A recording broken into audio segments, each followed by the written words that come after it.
შესაწვავის ზეთის გამოყენება რეკომენდებულია თუ არა? ძალიან ხშირად მოდის ხოლმე ასეთი შეკითხვაც.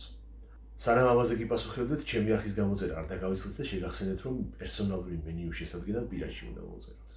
შესაწვავის ზეთის გამოყენება რეკომენდებული ვერ იქნება, იმიტომ რომ შესაწვავის ზეთი ფიზიკურად არ არსებობს.